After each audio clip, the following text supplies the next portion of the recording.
welcome back. We've been working really hard in the past 10, 12 lectures or so to build up the theory of symplectic geometry as a generalization. Well, the angle I'm taking in this course is that it's a generalization of Hamiltonian mechanics. And today, and in the previous lecture, and in the coming lectures, we're going to reap the rewards of all this hard work.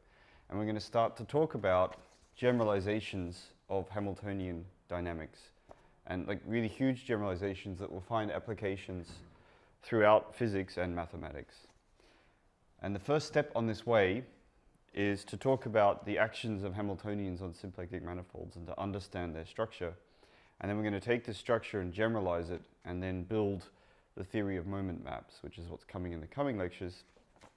And those find, as I said, applications in a wide variety of subjects, not just limited to the classical realm. So lots of the stuff I talk about in this course, this is one of the sort of fascinating points about this, is you might think classical mechanics is super boring. We know the world is quantum anyway, let's just do quantum mechanics. And I have a lot of sympathy for that point of view. But it turns out that even quantum mechanics has the structure of a symplectic manifold. So that's a surprising fact. And that means we can apply everything we've learned directly to quantum systems. You will never see this in any textbook, but maybe I mentioned some applications later in this course.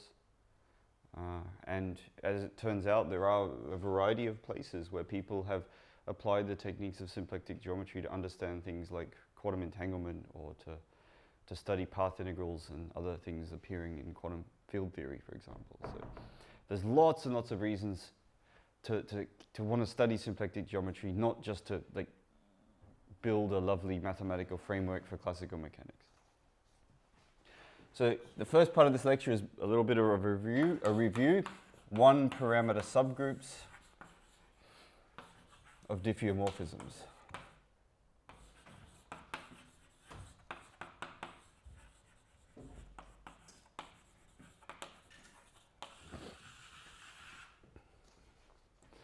So if we have a manifold and a vector field,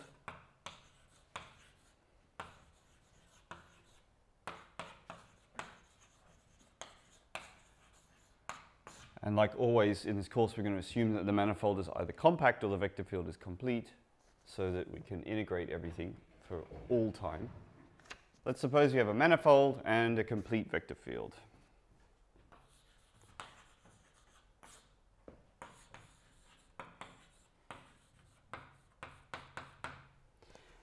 And then we also immediately associate to any complete vector field the flow corresponding to that vector field.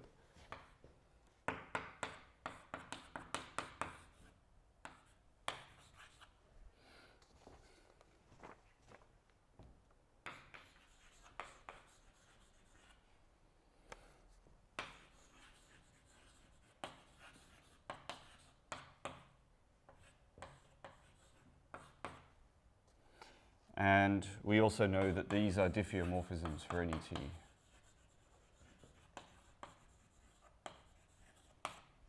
So very, very smooth maps that are invertible, and the inverse is also smooth. Another concept that we've introduced is that of the integral curve corresponding to an initial point. So let's P be a point in our manifold, and we denote by sigma t of P the image of this point under this flow, and the union of all these points is the integral curve.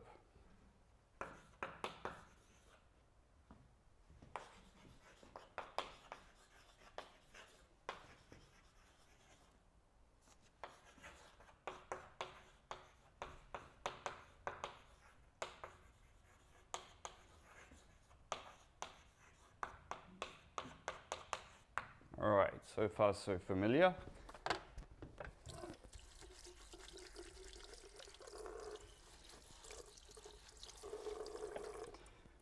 Now, were M to be a symplectic manifold, we think about this point P not as like a position, but rather as a full specification of the state of the system, which would mean position and momentum. So P is like a position and a momentum for symplectic manifolds.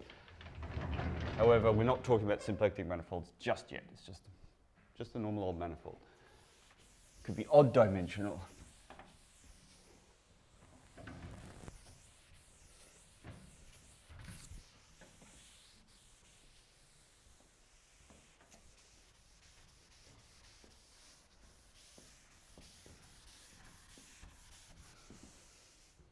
And I'll just collect together some statements about this flow that we've essentially all proven by now, and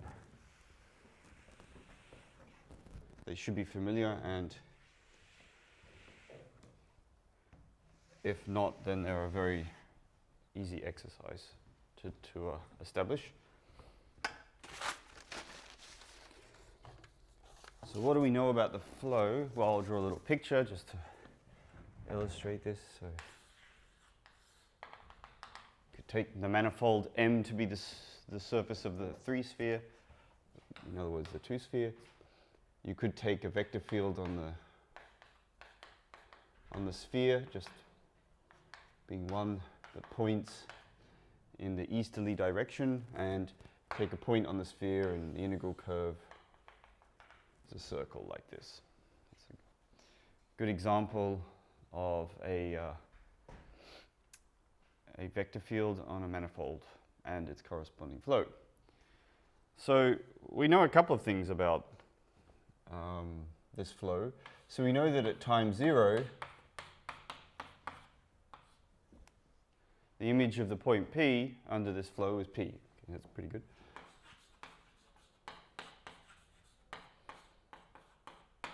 We also know that this flow satisfies a differential equation for all t.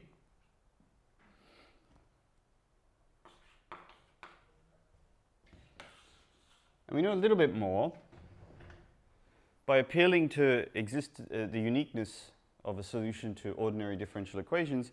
We actually know that this flow has a semigroup property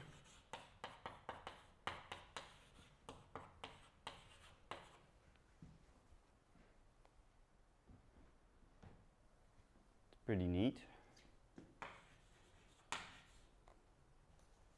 And, well, hence, right, using this fact up here, we also know that the inverse, I don't know if I explicitly wrote this out yet, but that's definitely worth highlighting, that the inverse of this flow is just the same as evolving backwards in time for the same length of time t.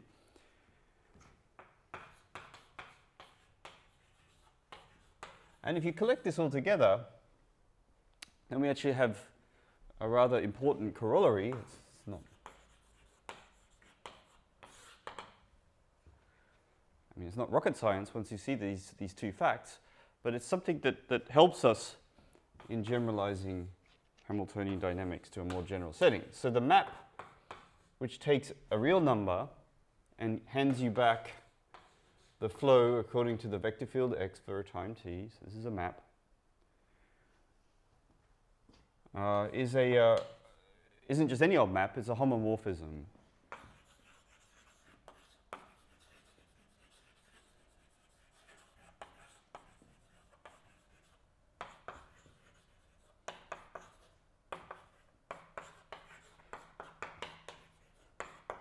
From the real numbers, which is a group, right? A bunch of things, you can add them, subtract them, take. And then diffeomorphisms of M is all the smooth maps of M to M. And the lovely thing about this flow is it respects the group structure on R, the additive structure on R. It gives us a bunch of diffeomorphisms. And so this set here, the set of all of these flows, which are just exponential maps of the vector field, this is a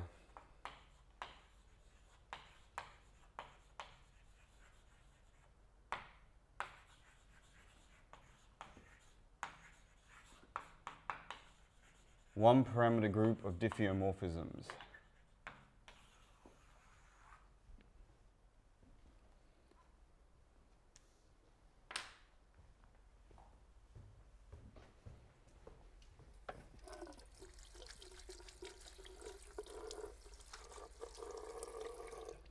So in physicists' language, we're just saying here that the flow behaves like you should expect something to behave if it's an evolution with respect to time of some dynamical system.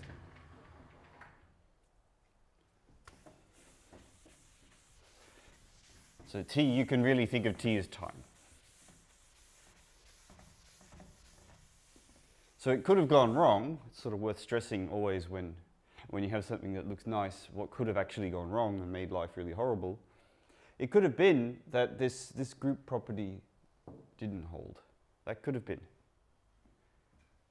And it could have gone wrong, totally horribly wrong. Because, for example, it could have been that the flow with respect to t plus s wasn't the composition of the flow with respect to t than the flow of s, but some other two crazy maps.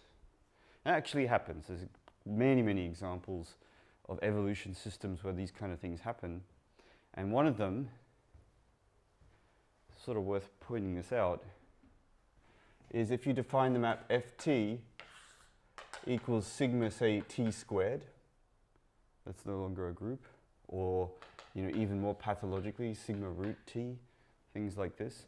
So the set of maps defined by such a flow here, they're obviously a flow, but they don't obey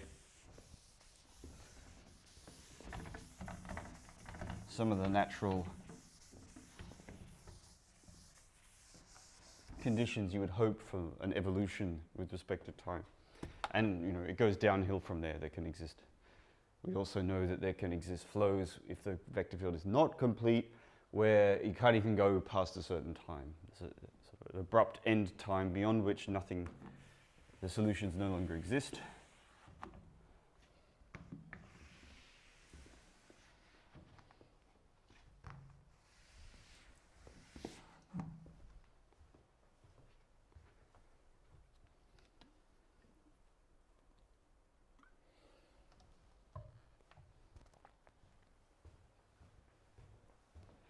And what we've seen so far, right, in this course is that t is time. And these flows come from vector fields, and these vector fields come from Hamiltonians. We'll get to that. Now what we're going to do is it's like one of these Friday afternoon fantasies. Imagine if there were 2 times. Imagine if there were 3 times. What kind of flows would you get out of that? It sounds like, crackpot kind of questions. What happens if the 2 times don't even commute? So we're going to answer that question. We're going to talk about a generalization of flows where we have more than one time coordinate. And furthermore, these time coordinates don't even have to commute. So it's challenging to think what that means operationally if you interpret t really as a time. Actually, we'll see that there's very natural interpretations of these things in many, many different physical contexts. If you just insist on calling this parameter t, however, you're in fact some kind of difficulty in interpreting it. So the trick is, when you generalize anything, is to say, what is that feature that I like? And how do I abstract that out and then study that? So the feature that we want to take out from vector fields and flows is maybe not the vector field part of it, but the fact that this is a group homomorphism part. That's the part that we're going to take away from these observations and abstract to a much more general setting. So here we go. We got a group. R is a group. We've used that word several times. It's not any kind of group. It's a nice smooth group. It's a Lie group. And this flow here is a map from one Lie group to, look, another one. So diff M is actually an infinite dimensional Lie group. So maybe if we want to generalize everything we've seen, maybe the right way to do it is to take that groupiness aspect and generalize this corollary, and that's what we're going to do. So what's the right sort of groups to look at? Well, there is no right groups, actually. So we're going to focus on Lie groups in this course, but why do we stop there? You can put anything you want there. Any group, there's lots of them. Finite groups, infinite groups, free groups. There's no reason to restrict to Lie groups, except that actually that's about the right amount of structure that allows us to generalize in a nice way the things we've already seen. But if you want to replace things with the integers, like some discrete infinite group, then be my guest, you can, and you will be able to generalize some of the things we've seen. But what we're going to do is Lie groups. So I'm going to tell you what they are. I mean, you've all had a physics training. You would have heard these words at least once or twice before. But I'll tell you what they are. Again,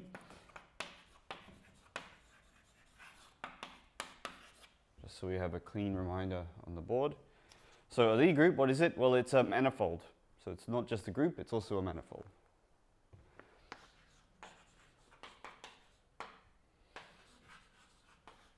A manifold that is a group. That's still not a Lie group. A manifold that is a group is not a Lie group because it could be that the group operations weren't smooth or continuous or anything, right?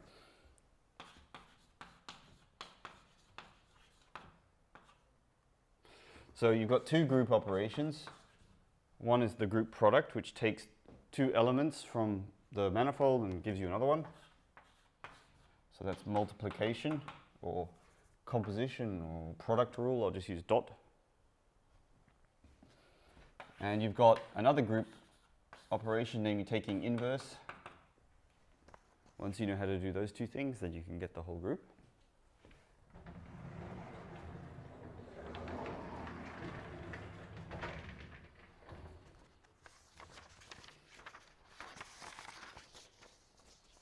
And product is AB, and inverse is A goes to A inverse. So you have these two maps here defined on the manifold. And it's a Lie group when these things are smooth.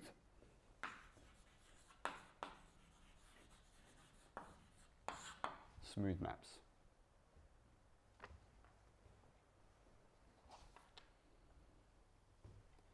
Whenever you restrict a definition like that to say smooth maps, you should always wonder, well, what about just one times differentiable maps or just continuous maps?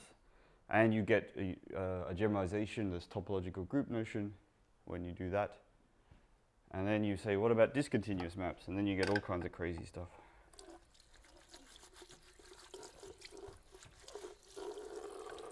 But as I said, we'll focus on Lie groups because that's where the structure of the Lie group plays nicest and friendliest with the things we've just studied already. But if you're a physicist, you should be always questioning and thinking, is this the right notion? Just because I like the derivative operator, does that mean that the Lie group is the right definition to study? Well, you need an operational argument for why derivatives are good. And actually, we don't have one. If you do fundamental physics and you think about gravity, then at some point you'll start to worry about whether or not space-time is continuous at all.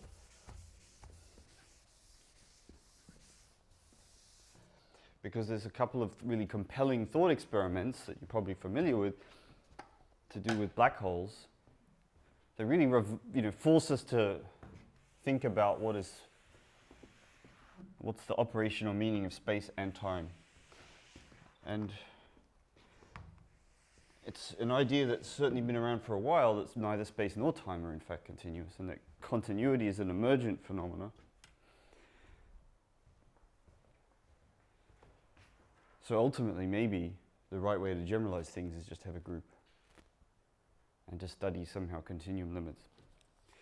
Well, I'd love to talk about that, but I won't.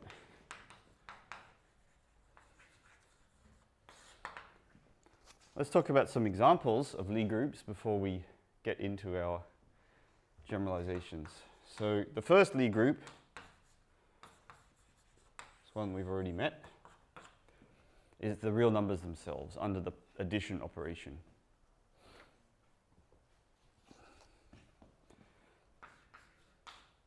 They're also a group under product as well, as long as 0 is excluded. S1, the circle, we've met that one before. That's also a Lie group.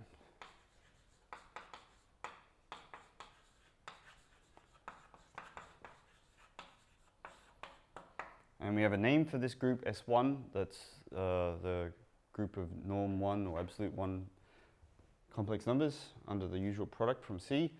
We call that U1 alternatively. I'm sure you've met that before. And that is also the same as SO2, which we'll meet in a second.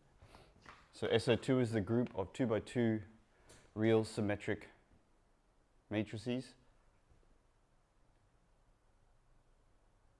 real orthogonal matrices, sorry, with determinant 1, so rotations. Then we have the unitary group of n by n matrices, and its sister, SUN, the set of special unitary matrices, which is just the determinant 1 subgroup of UN. And we have the orthogonal matrices, ON, these are Lie groups as well, and its sister, SON.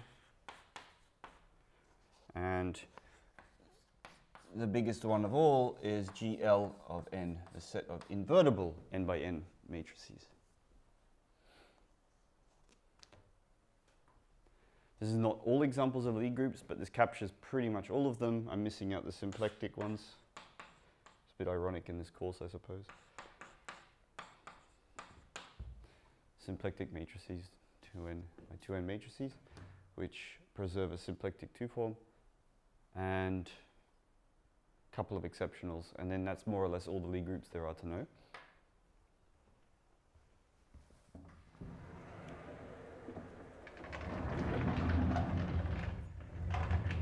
Well, we don't have time in this course to cover like the classification of Lie groups and so on.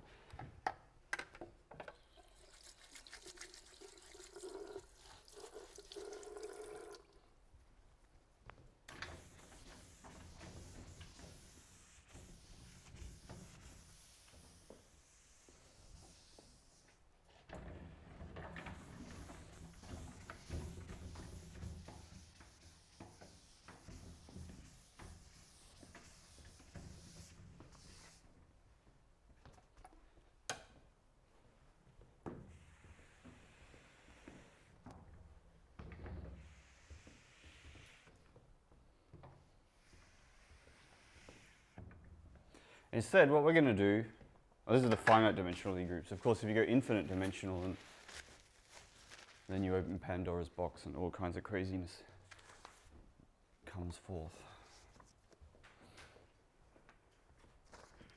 So let's not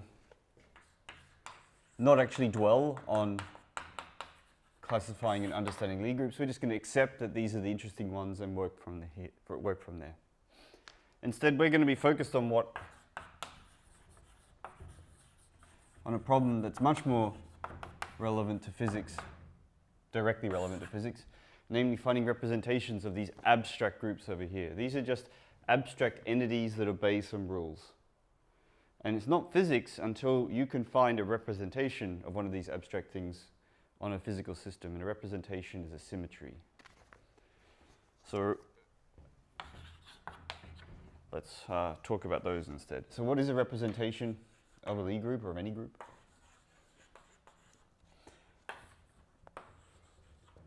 We need a vector space.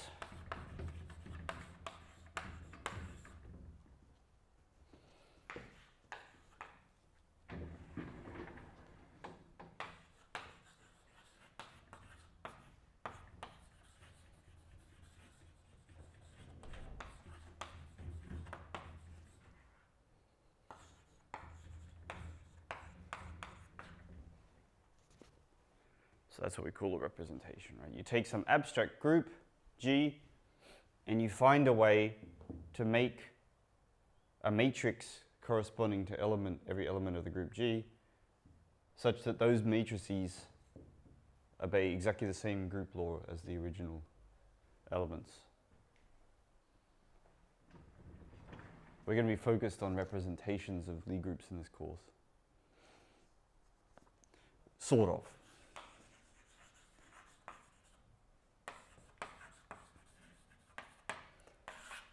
In fact, I'm going to a little bit move sideways before we get into the representations. We're going to talk about what you could think of as like a generalization of representation, namely actions. You know, sometimes the thing that defines your physical system isn't a vector space, but say a symplectic manifold. So in quantum mechanics, what defines a physical system is a vector space, namely a Hilbert space. And you have you have some group of symmetries, and that's a representation. It gets represented on your physical system if you can find a bunch of unitary matrices acting on your vector space, your Hilbert space H, that respects the group law. So that's how you implement symmetries in quantum mechanics. However, in symplectic geometry, the set of states isn't a vector space necessarily, right? Our set of states is actually a symplectic manifold. So we have to have a slightly different notion if we want to represent our symmetries on our physical system.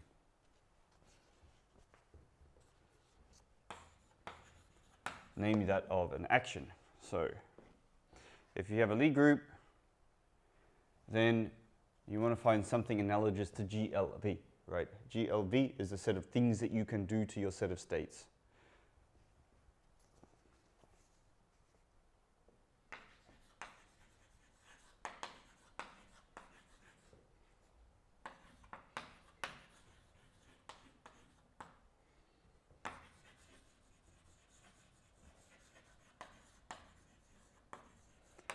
And the set of things that you can do to your states, so to speak, are diffeomorphisms, ways of taking a point on your manifold and giving a new point on the manifold.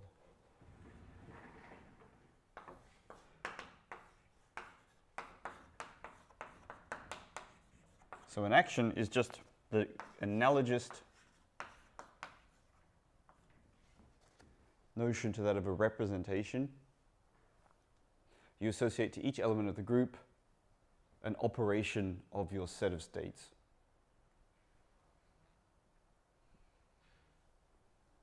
So diff M is analogous to GLV here.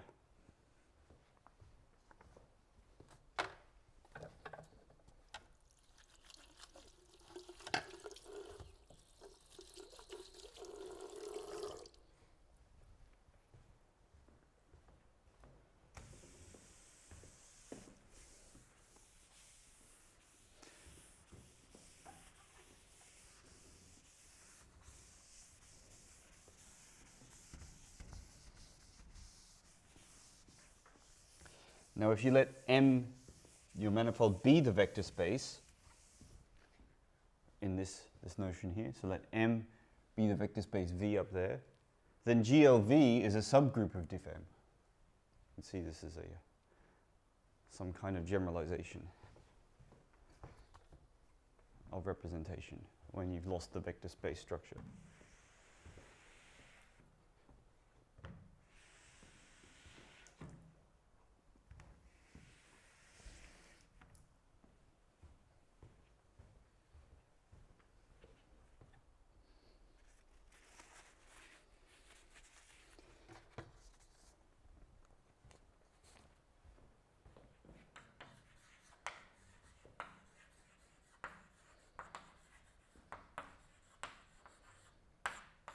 So if you have a smooth action of a Lie group on a manifold, then you have a thing called an evaluation map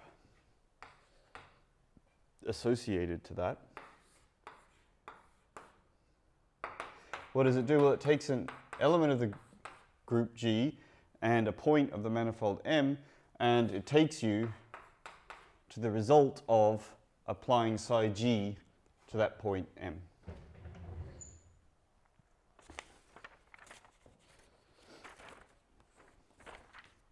This is how it works. You take a point and a group element, and that goes to psi G P.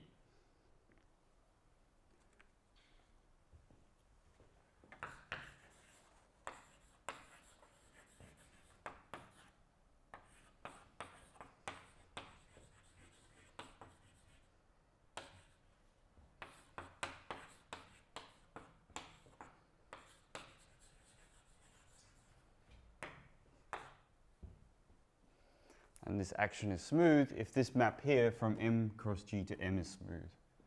So you can differentiate everything any number of times.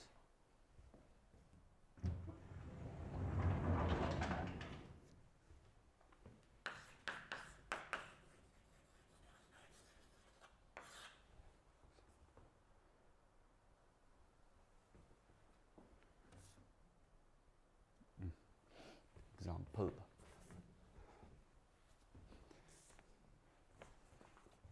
And we know one example already.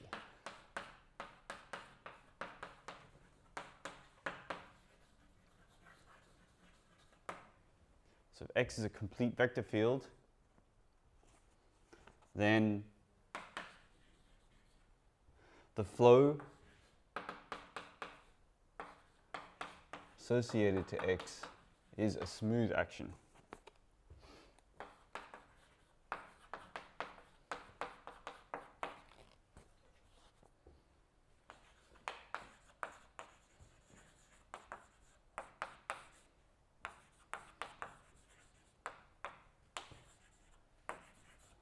It's a smooth R action.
Okay, I haven't mentioned the word symplectic anywhere so far. We're going to get to that. Before we do so, I'll just notice a correspondence. There's a one-to-one correspondence between complete vector fields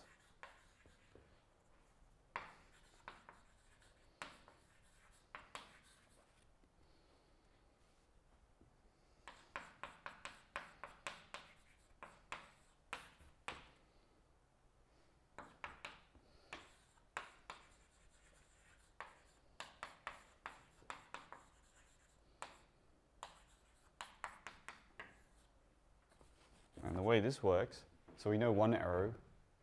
If we have a complete vector field on a manifold M, then we know how to get a smooth R action on M. It's easy. But it turns out we can go back the other way, right? And that's the easier direction in a sense.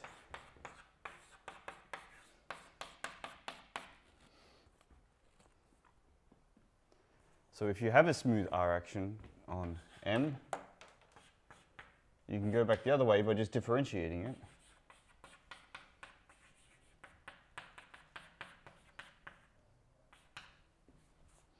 And that gives you a vector field corresponding to the action. So there's a one-to-one correspondence between smooth R actions and complete vector fields. So we've already seen this in previous lectures.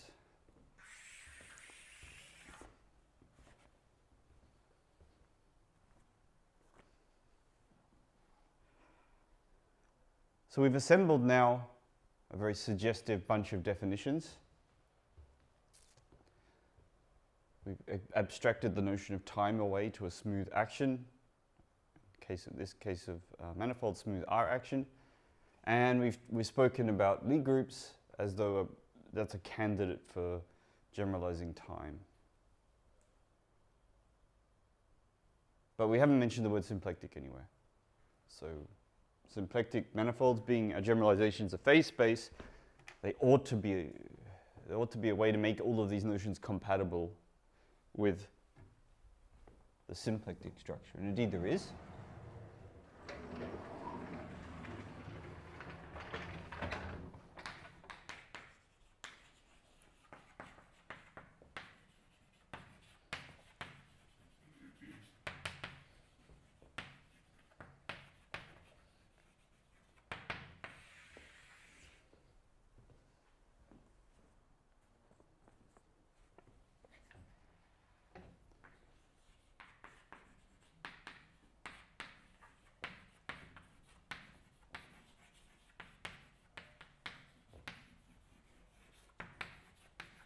So let M omega be a symplectic manifold. You can take as your favorite example phase space.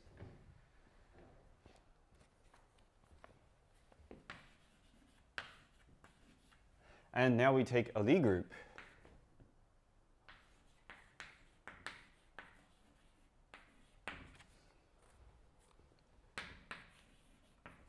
And suppose we have a smooth action of our Lie group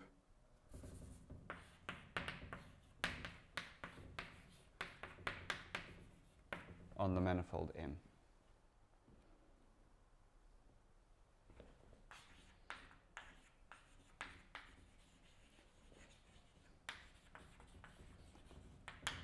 So if you just take, I don't know, a random smooth action of a Lie group on a manifold, then things aren't likely to be very nice.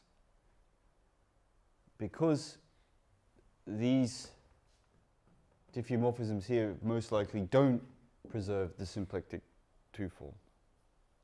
They're not symplectomorphisms, they're just diffeomorphisms.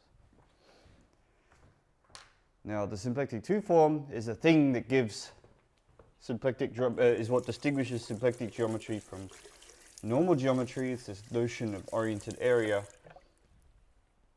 that in phase space sort of tells us what is the action of a region in phase space.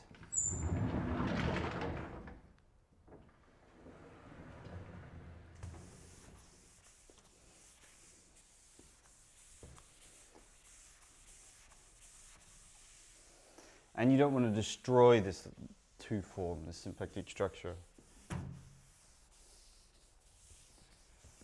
So it's sort of natural at this point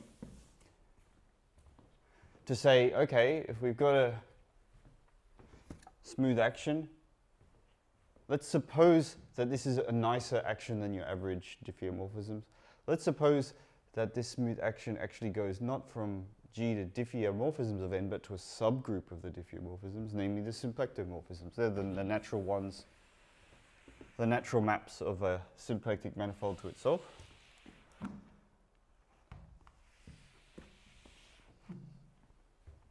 And that's a very special action, and that's what we're going to call a symplectic action.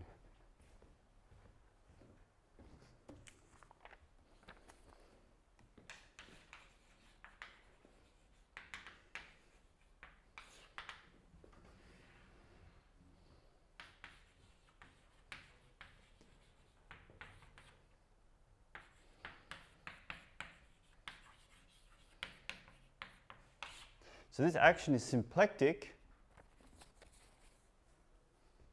Well, it's symplectic if psi maps not from the group to just the diffeomorphisms, but to the symplectomorphisms of N. Remember, every symplectomorphism is a diffeomorphism, but not other way around.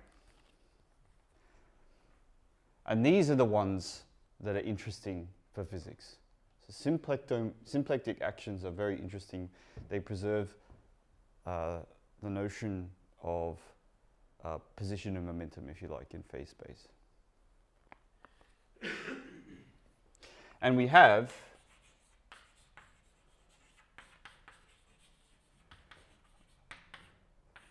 from a couple of lectures ago a one-to-one correspondence between symplectic actions and symplectic vector fields.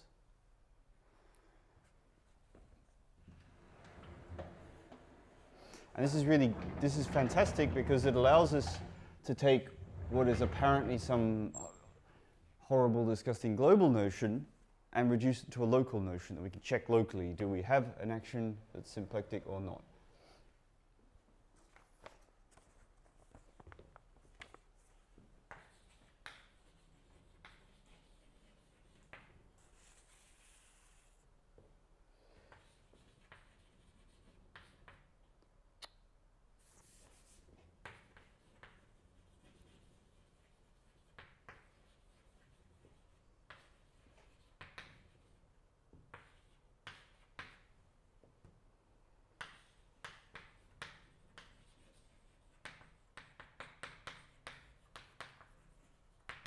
at least in the case of the real numbers. We're going to work correspondingly harder to get a correspondence here when this is a different Lie group acting on the manifold.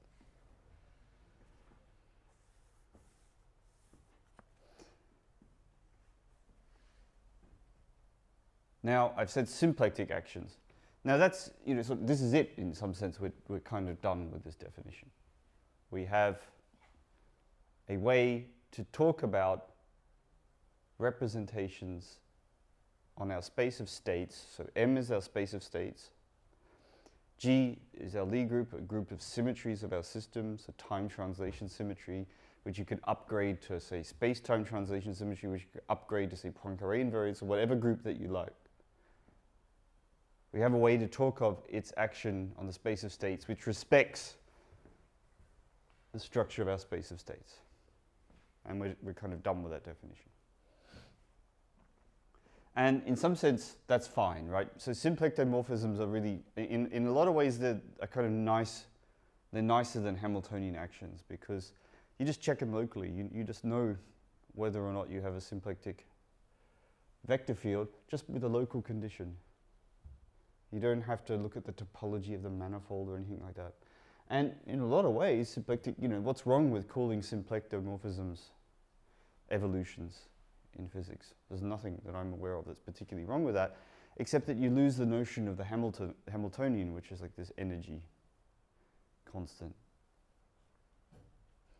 And that corresponding conserved charge being the Hamiltonian is obviously very important if you want to move to quantum mechanics and quantize these notions. So what we're going to do is look at the appropriate notion of a symplectic action which has a Hamiltonian corresponding to it.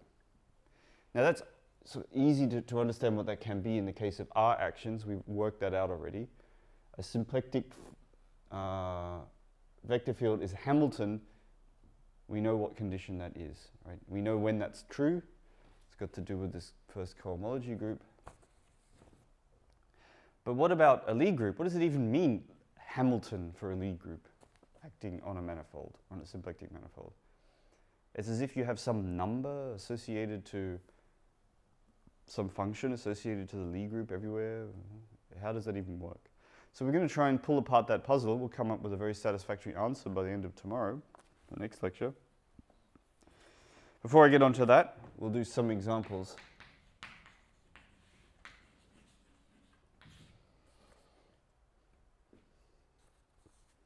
To illustrate the notion of a symplectic flow. So the first one, symplectic action, is just phase space, R to the 2n. It should be your first place now to look for any examples.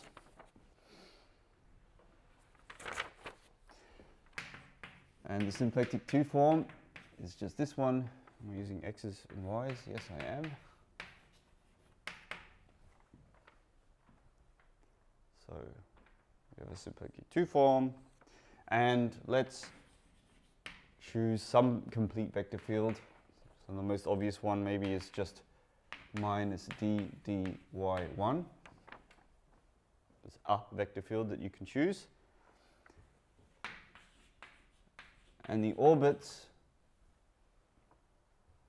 the integral curves with respect to this flow are just straight lines.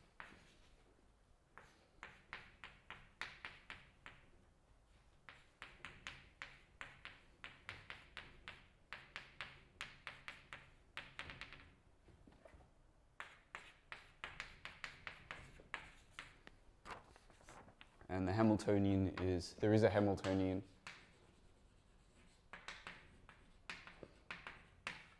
It's just x1.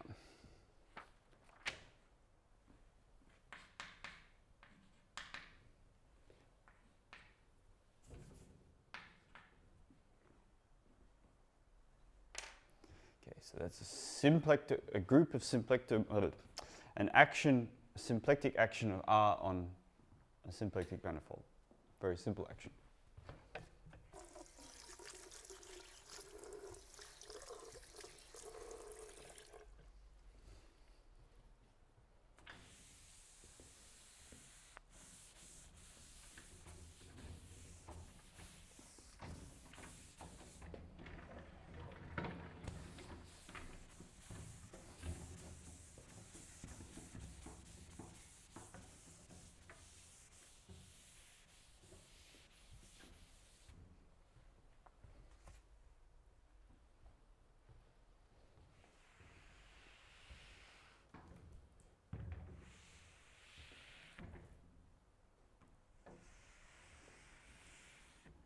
couple more examples before we continue. It's a very simple Hamiltonian, simple symplectic action. Let's take a slightly more interesting example.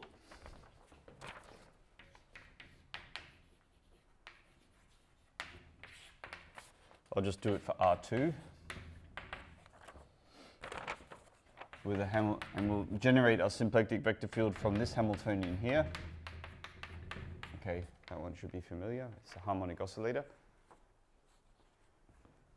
And so if you take the internal product of xh with omega, you better get dh, it's x dx plus y dy, which means that xh is y d dx minus x d dy. We've already studied this vector field before. We know this is a symplectic vector field.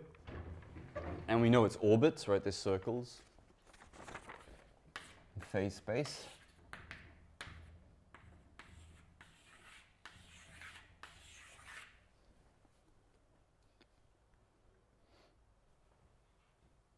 So the vector field points like this.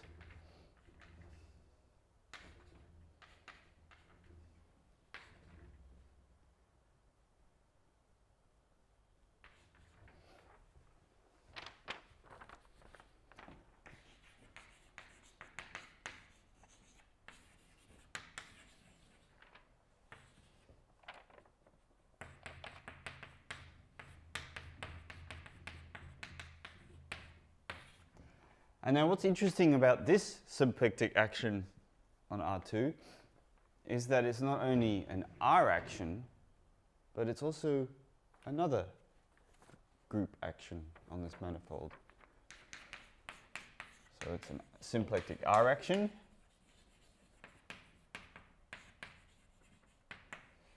But also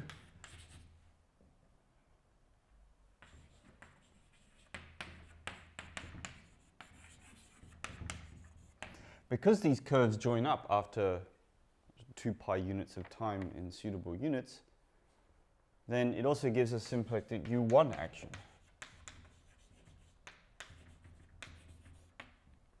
On M.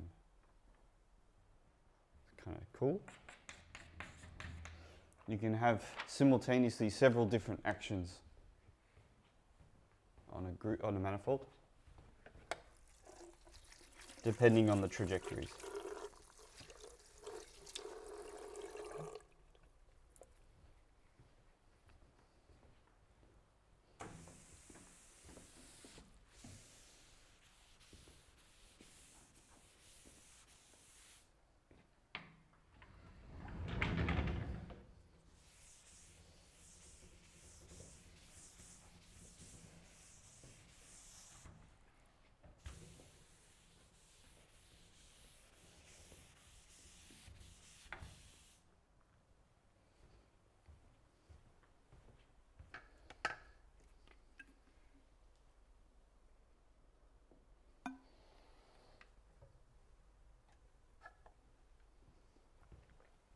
Third example will be hardly different from the first two, except that it'll be compact.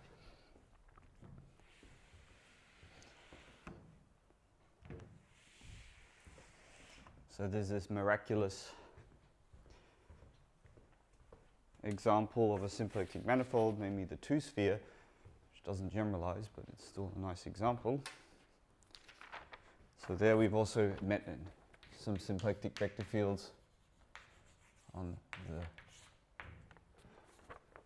surface of the two-sphere, or the three-sphere, sorry.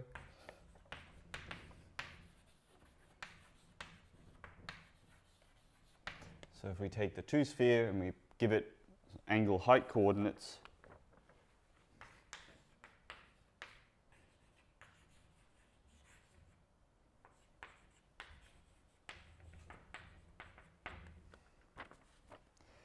and we introduce this symplectic 2 form we've met in a previous lecture, and then we choose this symplectic vector field here, dd theta,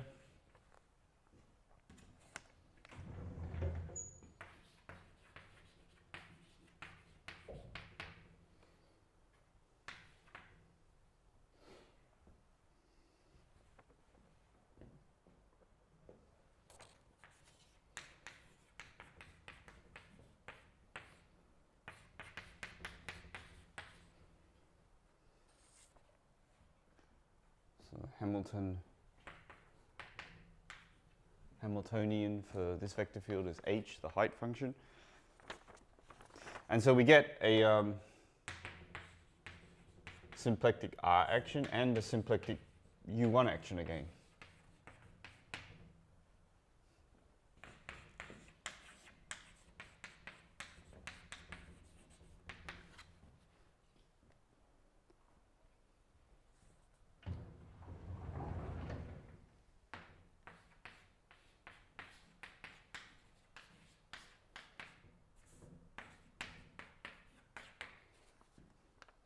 And this R or U1 action is just rotate by t. And because the sphere is, you get the same thing when you rotate by 2 pi, then this is also a U1 action. We would have chosen instead of the height the other angle. Yes. Would we then get a smooth SO3 action? Oh, okay. So the question is, if we add to it the angle as well. No, instead of the height function. Oh, if instead of the Hamiltonian being the height function, we chose h is the theta. No. I mean the coordinates. Instead of theta and h, we use theta and phi, for example. Oh, okay. So if instead of theta and h, we use theta and phi, the two different angles, what? Would we then obtain a smooth SO3 action? Would we obtain a smooth SO3 action? Well, not as written here. So what we've got here is we've got this symplectic vector field x. Okay. You know, this is all coordinate invariant. You know, I use coordinates to present everything up to the orbits, but then, you know. And so you only get a one parameter group action every time this way. So whenever you have a Hamiltonian, you get one sort of the correct vector field corresponding to that Hamiltonian, and you get a one parameter group. Now we certainly want to go in the direction of having an SO3 group action, but then like you have to answer the question, well, what do I put here? So if I have one Hamiltonian, I only get one vector field. So if I want to do SO3, then I know I need to be able to rotate around that axis, and this axis. So I need something like 3 Hamiltonians. And that's exactly what we'll do. We'll actually find a way to introduce a notion of Hamiltonian for SO3 actions and all other Lie group actions.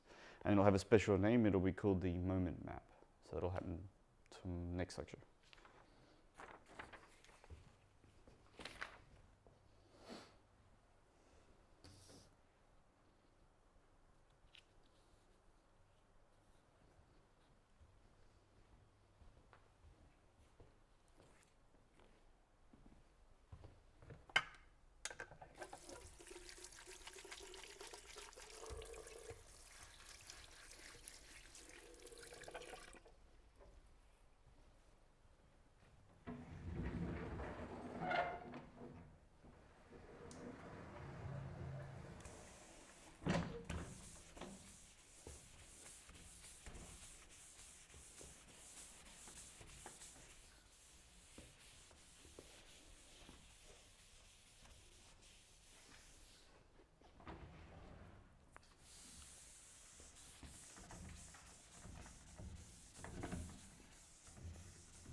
So we can understand what symplectic actions are Hamiltonian or not when the Lie group in question is S1 or R.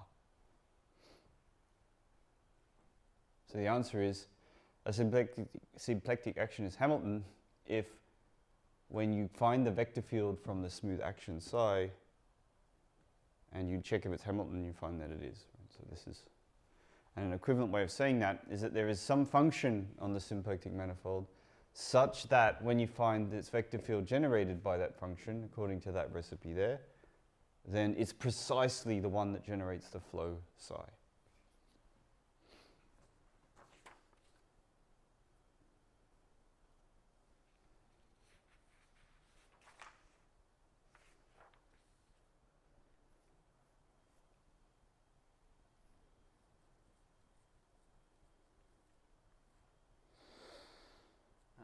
Yep, a question.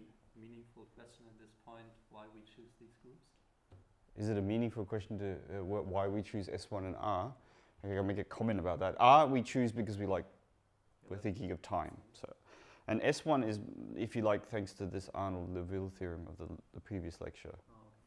So if we saw in the previous lecture that lots of symplectic actions on symplectic manifolds, that the integral surfaces sort of break down to copies of S1 and R. So there's no other possibilities if you want to think about time acting on the manifold. Of course, it is artificial still because, as I said, we're going to go upgrade our group of symmetries from time translations to include other actions. So there is no particular reason why we stick to that. It's just, this is the easiest generalization we can get for free at this point.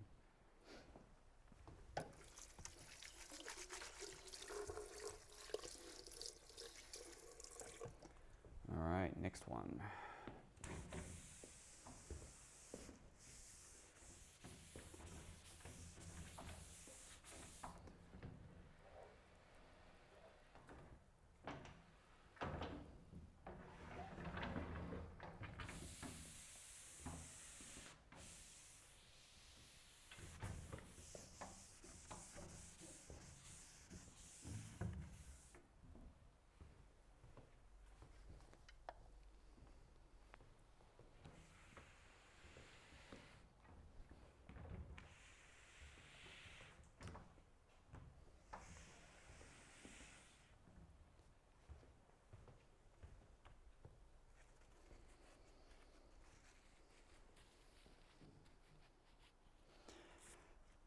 So we can see that if we want to upgrade these notions to the more general Lie group setting, if we want to somehow come up with a notion of a Hamiltonian for a Lie group, we're going to need to deal with more than one vector field. Because if you just think about, say, SO3, so the group of rotations, corresponding to every one parameter subgroup of SO3, every rotation, rigid rotation, you could talk about a corresponding Hamiltonian like this. So that's an infinite number of Hamiltonians, right? Because you can rotate rigidly around any particular Euler angle. And so that's somehow you need an infinite number of Hamiltonians, naively speaking, in order to talk about a Hamilton action of SO3. Of course, you should already smell that that's not the case, right? Because somehow there's only 3 independent coordinates specifying an element of SO3. It's a 3-dimensional manifold SO3. So maybe you only need 3 Hamiltonians. And what would they be? They'd be the ones that generate, say, rigid rotations around one angle, around a second angle, and a third angle. And then all the rest can somehow be generated from that knowledge. Just know how to generate those 3 vector fields and you're good, right? That's how it should work. And indeed, that's exactly what happens. So you can answer all these questions locally in Lie groups. So the nice thing about a Lie group, as we'll see, is that if you can answer everything about a Lie group by just knowing what happens near the identity of the Lie group. So we're going to do exactly that now. We're going to start to study groups near the identity, and we'll see that we can introduce the notion of Hamiltonian by just looking at what happens near the identity.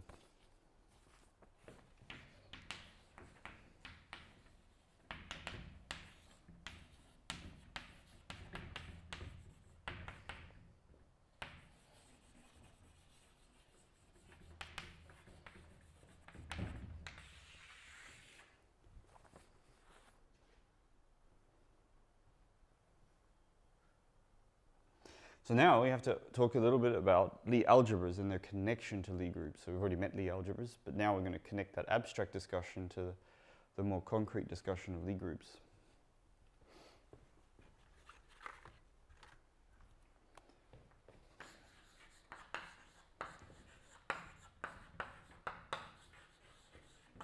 So let G be a Lie group. And let little g in big G just be some element of our Lie group.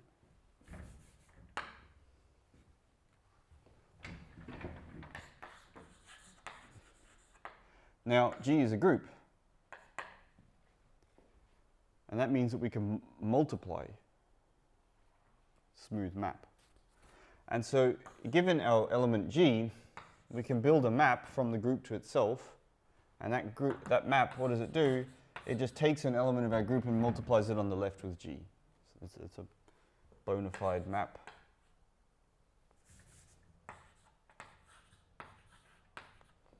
Smooth map, by definition.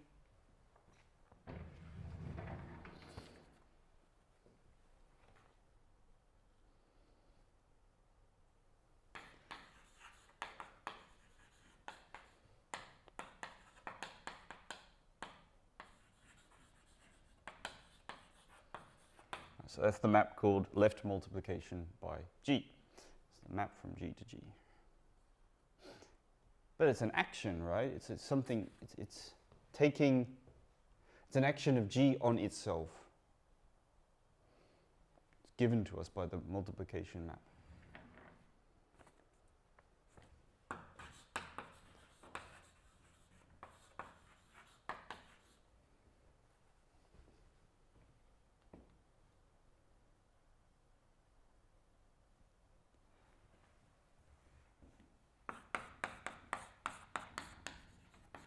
Now, if we have an action of a Lie group on a manifold, be it self or some other manifold, then we can talk about vector fields which don't change when you do this, invariant vector fields.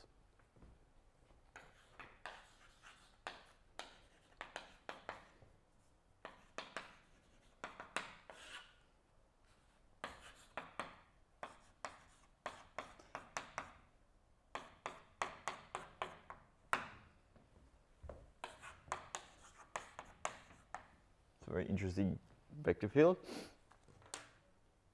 So if you have a vector field on a manifold and you do this map on the manifold, well, then you can push forward that map to do something on the vector field. And if that vector field is left invariant, then it's left invariant.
And there's a similar right notion.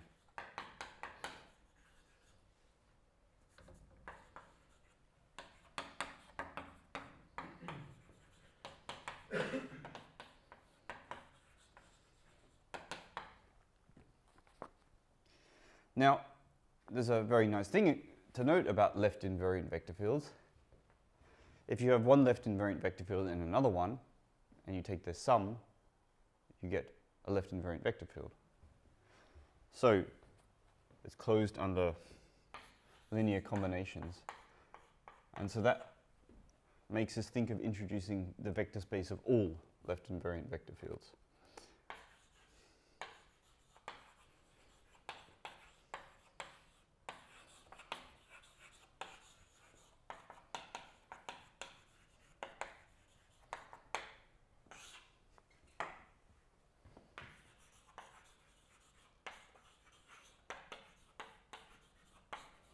And there's a special manifold that we like to act on. We like to let the group act on itself.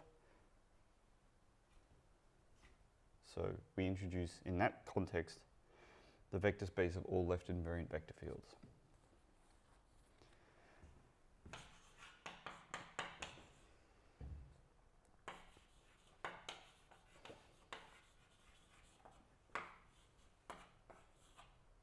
So with the Lie bracket, we learn an even more remarkable fact, namely that if you take two left invariant vector fields, form their Lie bracket, you get another one. And that's a consequence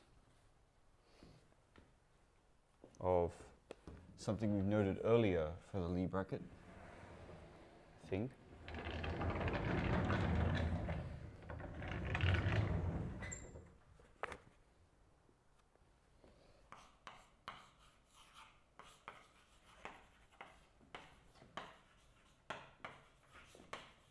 And that means that our vector space G is actually a Lie algebra. It closes under the Lie brackets.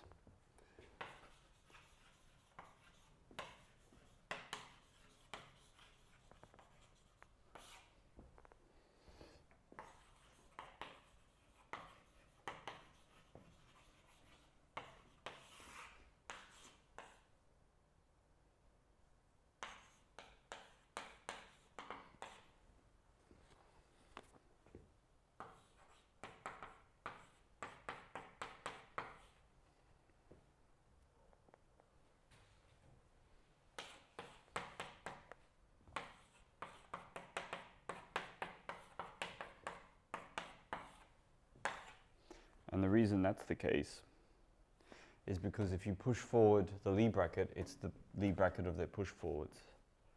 I don't know if we actually covered that as an exercise or not. I can't remember.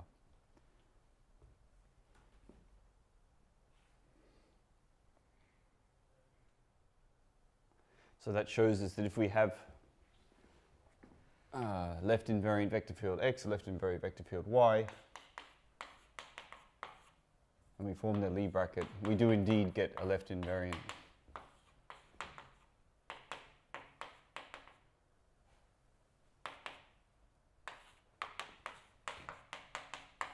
vector field. I've dropped the G.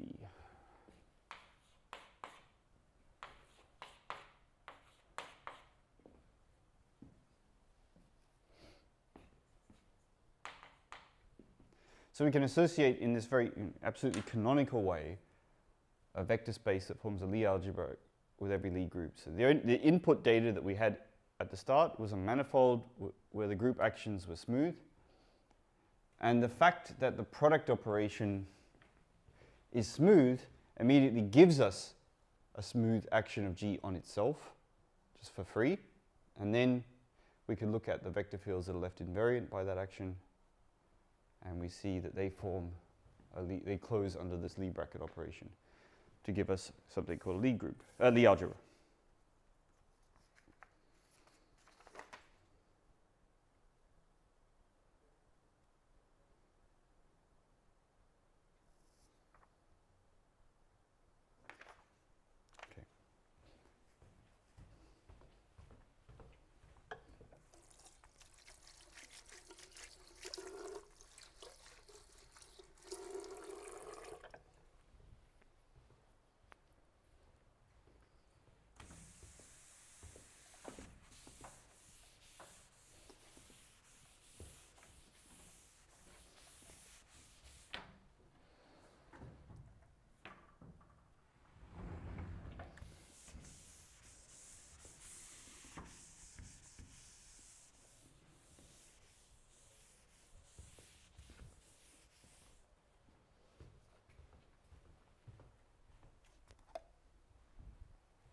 these vector fields are very nice. If you exponentiate one of these vector fields, one of these left invariant vector fields, well, you get a subgroup, a one parameter subgroup of the Lie group.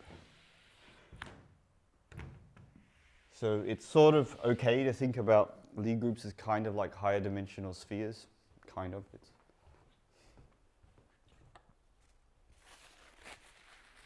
And these left invariant vector fields generate these S1 subgroups when the Lie group is compact. So we have a little exercise, very important exercise.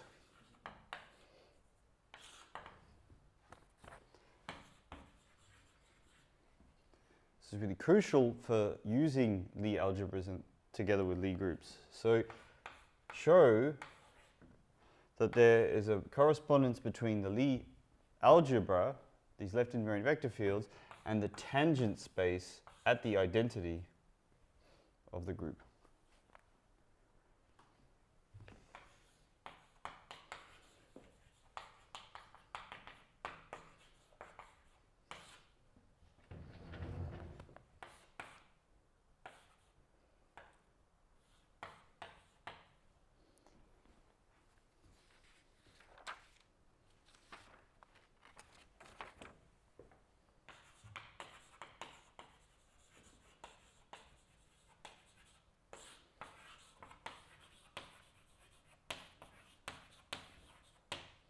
And this, I think, is probably the most sort of powerful observation that makes Lie group theory extremely lovely. So we have these globally defined vector fields, X, the left invariant, but you need to know this vector everywhere on the whole Lie group. The Lie group is this high dimensional manifold. There's lots of coordinates you have to keep track of, and you have to keep track of the vector field everywhere on this manifold. It could be at every point different, right? But because it's left invariant, it turns out, no, you can actually work out this vector field with only needing a teeny bit of data. Namely, what is the vector just at one point, namely the identity. So if you think of a Lie group as kind of like a sphere, and you have some left invariant vector field on the Lie group, and this point on the manifold that is the Lie group, is the identity, and you have this vector field everywhere, X, and it's left invariant. Well, then just knowing the vector field at the point at the identity allows you to infer what the vector is everywhere on the entire manifold. I mean, it's not that hard to prove, right? Because left invariance already shows you how to get the vector field, the vector everywhere. So if you've got an element of the tangent space to the identity of the manifold, and you want to get an element everywhere else on the manifold, well, you've got a map to do it, right? So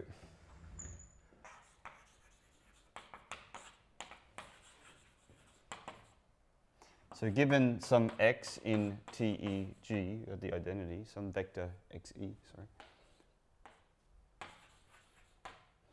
you get a vector ah.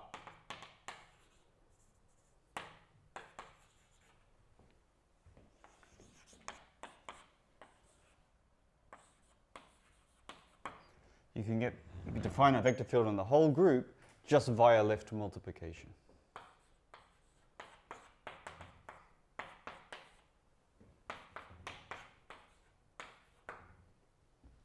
That'll give you a vector at the tangent space to the point G.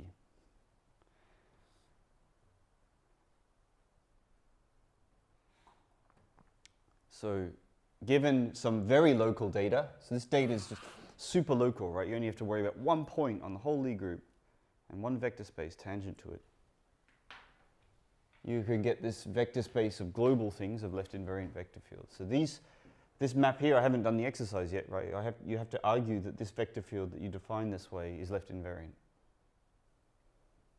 The other direction is super trivial, right? So to get an isomorphism, you need a one-to-one and onto map, right, between these vector spaces.